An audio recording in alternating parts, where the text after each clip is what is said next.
अस्सलाम वालेकुम dear students. हमने पिछले क्लास में हमारा जो सेकंड लेसन था द फन दे हैड, उसका सेकंड पार्ट स्टडी किया था।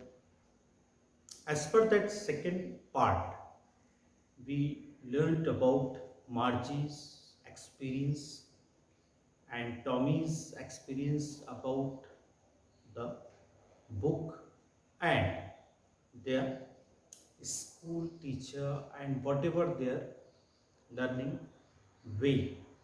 In the second part, we learned that Margie and Tom were very excited about the book, a book which was related to the school.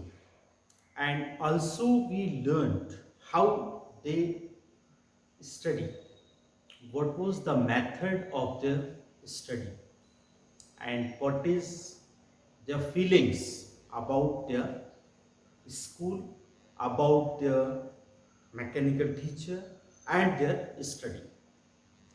In the previous class, we also learned about an important grammatical topic, that was direct indirect narration.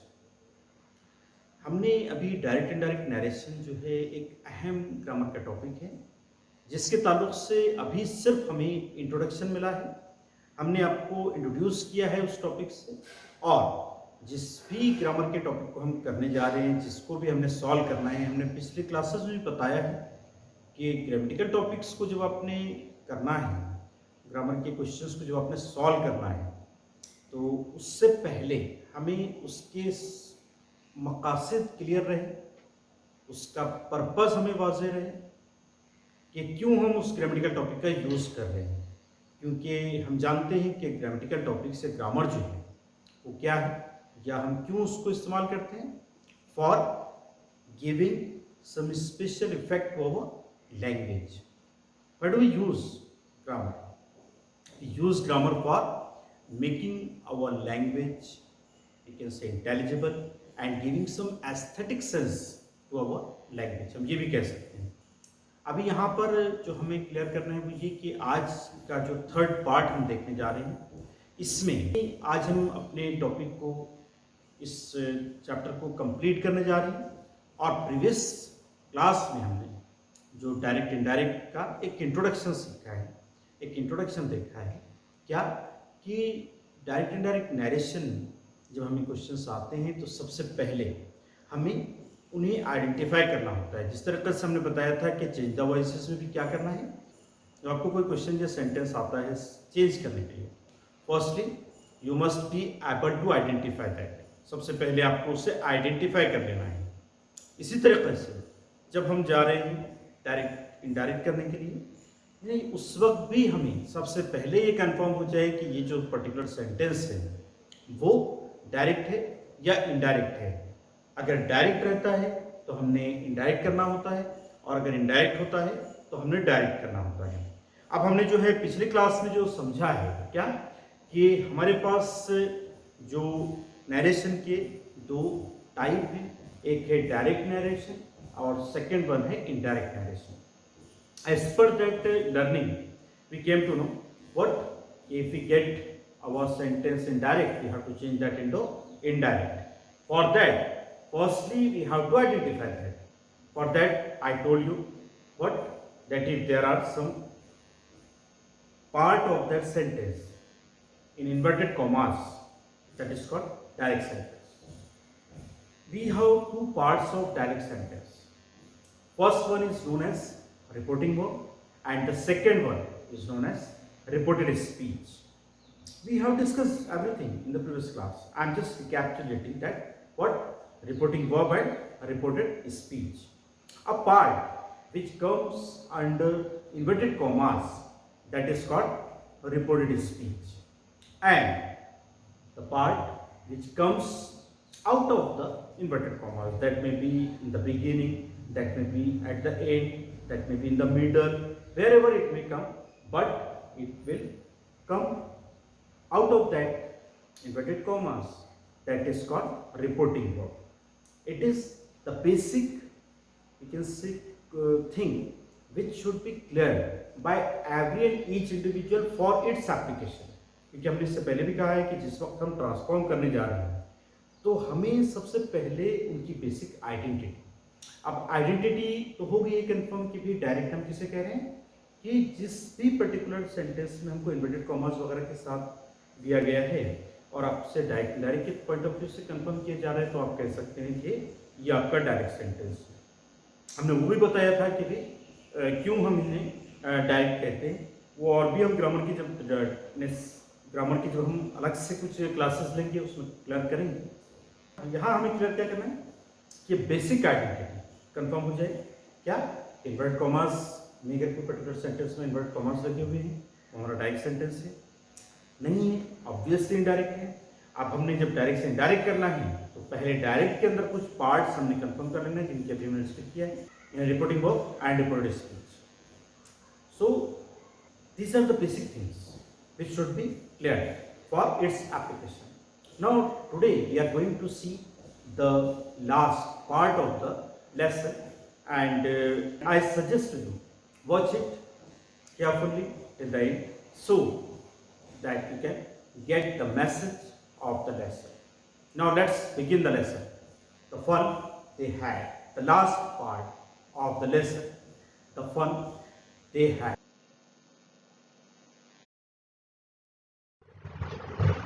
Last class में हमने देखा था जो मार्जी, जो एक बच्ची का नाम है, उसने कहा था a man is not smart enough.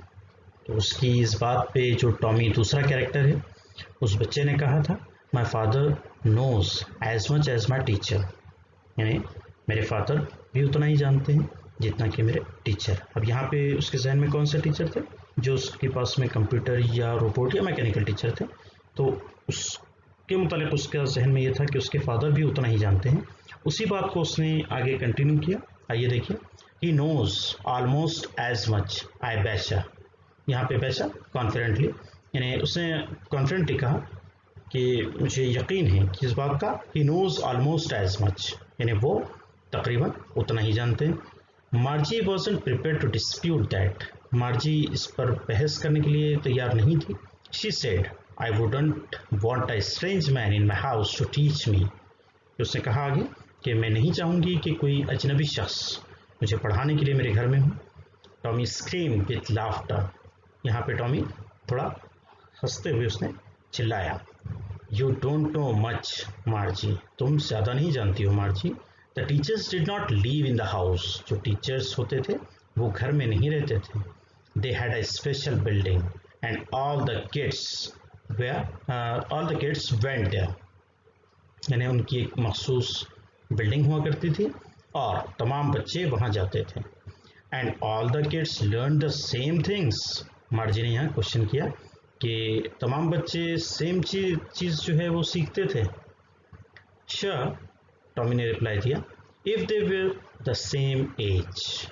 यहाँ पर उसने एक कंडीशन और क्राइटेरिया बताया कि if they were the same age, अगर उनकी सेम एज रहती तो वो क्या होता, एक ही चीज़ एक साथ सीखते। यानी यहाँ पर जैसे आप लोग जानते हैं कि आपकी क्लास जो रहती है उसमें बहुत सारे बच्चे रहते हैं लेकिन तमाम की उम्र तकरीबन सेम रहती है, इसलिए आप लोग एक क्लास में रहते हैं। लेकिन उन लोगों के सामने कोई कॉन्सेप्ट इस तरह का नहीं था, इसलिए वो बच्ची के जहन में सवाल आया कि तमाम बच्चे क्या एक जैसे एक ही चीज़ एक साथ सीखते। तो उसने उस वक्त के जो उनकी एक अंडरस्टैंडिंग थी उसके बेस पे उससे समझाया कि हाँ एक साथ सीखते लेकिन उनकी जो एज होती थी वो सेम होती थी। But my mother says a teacher has to be adjusted to fit the mind of each boy and girl it is. अब वो बच्ची कहती है कि मेरी मदर तो ये कहती है कि टीचर को हर बच्चे या बच्ची के जहन के मुताबिक एडजस्ट करना पड़ता है जिन भी बच्चों को पढ़ाता। तो यहाँ पर उसके जहन में क्या है, कोई मैकेनिकल टीचर या कंप्यूटर या robot. And that each kid has to be taught differently, और हर बच्चे को डिफरेंटली यानी अलग तरह से पढ़ाना चाहिए। Just the same they did not do it that way then. फिर वो बच्चा कहता है कि इसी तरह से वो नहीं करते थे, यानी किस तरह से वही जो एक मैकेनिकल जो एक जहन में बच्चों के था कि कुछ उनके बटन्स वगैरह में चेंजेस करते, कुछ उसकी गियर्स और जो उनकी स्पीड होती, वो तमाम चीज़ें वो अलग से उनके जहन में एक फ़िज़िकल कुछ ऐसा था कि वो टीचर के साथ में करना चाहिए। तो वो टॉमी ने कहा कि वो ऐसा नहीं करते, if you don't like it you don't have to read the book. अगर तुम नहीं इसे पसंद करती तो क्या है, you don't have to read the book, तो तुम्हें इस बुक को पढ़ने की जरूरत नहीं है। आई डिड नॉट से I did not like it, मार्जी said quickly, मार्जी ने जल्दी से कहा कि मैंने ये नहीं कहा कि मैंने ये पसंद नहीं किया। She wanted to read about those funny schools, ने वो उन फनी स्कूल्स से मुतालिक पढ़ना चाहती थी।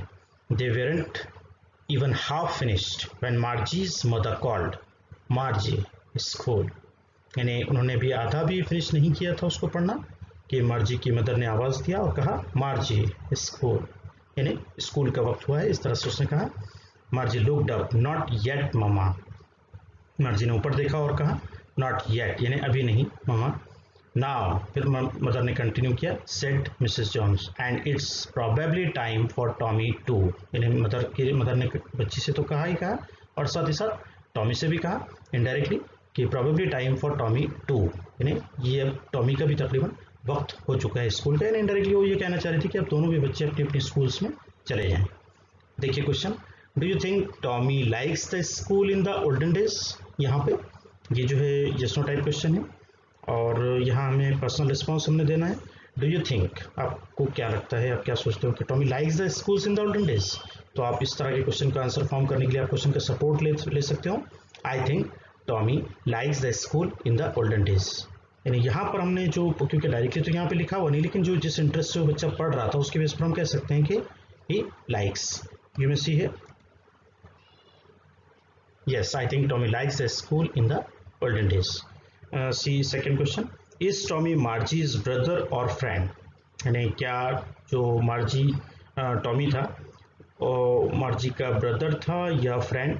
अब यहाँ भी डायरेक्टली यहाँ पे दिया है नहीं है, लेकिन उसी के लिए हमको यहाँ पर क्या किया है, क्वेश्चन में एक पार्ट है find the sentences that help you to decide that, यानी वो सेंटेंसेस हमको देना है जो हम जिनके बेस पर हम ये तय करेंगे कि वो उसका ब्रदर था या फ्रेंड था। तो यहाँ पे हमको कुछ लाइंस में, लास्ट की लाइंस में हम देख सकते हैं कि यहाँ पे मार्जी की मदर ने आवाज़ दिया था सिर्फ मार्जी को, ना कि टॉमी को, बल्कि दोनों को मतलब दे सकते थे, लेकिन उसने सिर्फ मार्जी को कहा डायरेक्टली। इट शोज दैट जो बच्चा था टॉमी वो कौन था, मार्जी का फ्रेंड था। यानी आप अपनी अंडरस्टैंडिंग में इसको जो हम लेंगे, क्योंकि यहाँ पे डायरेक्टली दिया हुआ नहीं है, तो आप आंसर दे सकते हो टॉमी इज मार्जीज फ्रेंड, और रेफरेंस में अपने यहाँ से ये लाइंस आप ले सकते हो।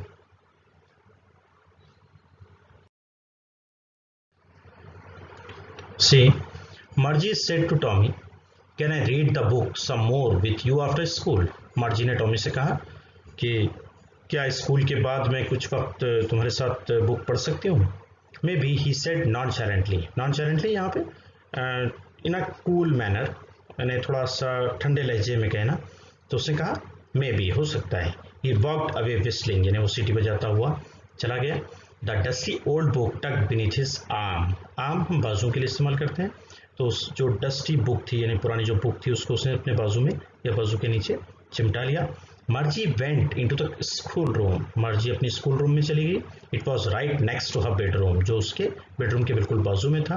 And the mechanical teacher was on, और जो उनका मैकेनिकल टीचर था वो ऑन हो चुका था। And waiting for her, for उसका इंतजार कर रहा था।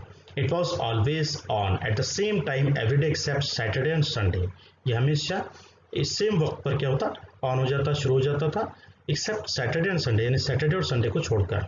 Because her mother said little girls learn better if they learn at regular hours, क्योंकि उसकी मदर कहा करती थी कि जो छोटी बच्चियाँ होती है वो अगर रेगुलर आवर्स जो हैं, यानी जो भी उनका एक शेड्यूल बना है उसके मुताबिक अगर वो सीखती हैं तो वो क्या हो सकता है, दे लर्न बेटर, यानी वो बेहतर सीख सकती हैं। ये तकरीबन सभी बच्चों के लिए और इस्तेमाल है किया जाता है कि रेगुलर आवर्स जो है वो सभी के लिए ज़रूरी है कि जो भी हम कर रहे हैं वो रेगुलर आवर्स से हमने करना है, तो उसका फिर हम फ़ायदा हासिल कर सकते हैं। The screen was lit up, जो स्क्रीन थी वो शुरू हो चुकी थी। एंड इट सेड, और उसने कहा Tom today's arithmetic lesson is on addition of proper fractions, यानी उसने आज जो उस दिन का जो टॉपिक था उससे कहा, क्या कहा, title the addition of proper fraction, यानी उसने टॉपिक का नाम बताया। और फिर कहा please insert yesterday's homework in the proper slot, यानी उसने कहा कि जो कल का होमवर्क था उसे प्रॉपर स्लॉट में इंसर्ट करें या दाखिल करें। See question, would you like your own mechanical teacher? यहाँ पे ये भी जो क्वेश्चन है ये पर्सनल रिस्पॉन्स क्वेश्चन है। आपसे पूछा जा रहा है कि क्या आप अपना एक खुद का मैकेनिकल टीचर चाहोगे, पसंद करोगे? तो आप ऑब्वियसली आपको जो भी आंसर देना है आप दे सकते हैं।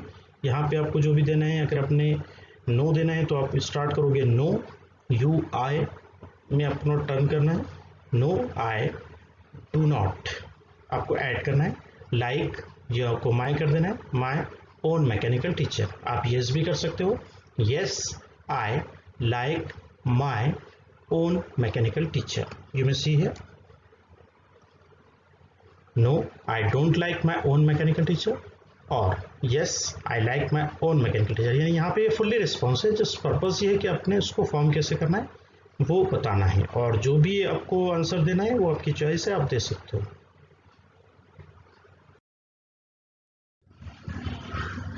सी द नेक्स्ट पैरा, मर्जी did so with a Sai, यानी मर्जी ने वो किया एक आह भरते हुए। यानी यहाँ पर जो भी उस मशीन ने उस बच्ची को कहा था, यानी जो होमवर्क और असाइनमेंट यस्टरडे का जो था उसे एंटर करने के लिए वो उसने किया। She was thinking about the old schools they had when her grandfather was a little boy. और वो जो बच्ची थी वो उस वक्त सोच रही थी ओल्ड स्कूल्स से मुताल्लिक, उस वक्त जिस वक्त उसके ग्रैंडफादर जो एक लड़के थे। All the kids from the whole neighbourhood came, तमाम बच्चे जो है पूरे पड़ोस से आते, laughing and shouting in the school yard, और कैसे आते, हंसते हुए और चिल्लाते हुए स्कूल यार्ड में, स्कूल के मैदान में। Sitting together in the classroom, एक साथ क्लासरूम में बैठते। Going home together at the end of the day, और एक साथ स्कूल के आखिर में क्या होता, दिन के आखिर में एक साथ घर वापस जाते। They learned the same things so they could help one another with the homework and talk about it। यानी वो लोग एक साथ चीज़ों को सीखते, इसलिए क्या होता, वो लोग एक दूसरे से होमवर्क से मुताल्लिक बातचीत करते और एक दूसरे से एक रब्त रखते। And the teachers were people, और जो टीचर्स थे वो कौन थे, लोग थे। The mechanical teacher was flashing, यानी ये बच्ची उस वक्त ये सोच रही थी, और the mechanical teacher was flashing on the screen, और जो मैकेनिकल टीचर था वो स्क्रीन के ऊपर दिखा रहा था, उसकी स्क्रीन पर फ्लैश हो रहा था। What, when we add fractions 1/2 and 1/4 etcetera, इस तरह से उसकी मशीन पर दिखाई दे रहा था।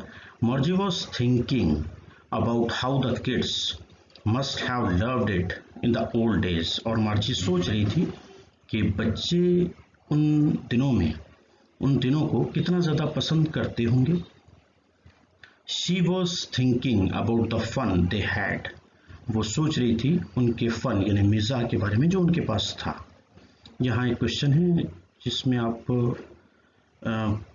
फुल्ली पर्सनल रिस्पॉन्स क्वेश्चन है, डू यू एग्री विथ मार्जी?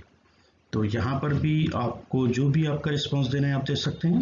जैसे मिसाल के तौर पर हमने यहाँ दिया है yes I agree with Margie, यहाँ पर आप नो भी दे सकते हैं, ये आपकी चॉइस है, लेकिन हमने यहाँ पे जस्ट एक एग्जांपल के तौर पे दिया है यस आई एग्री विथ मार्जी।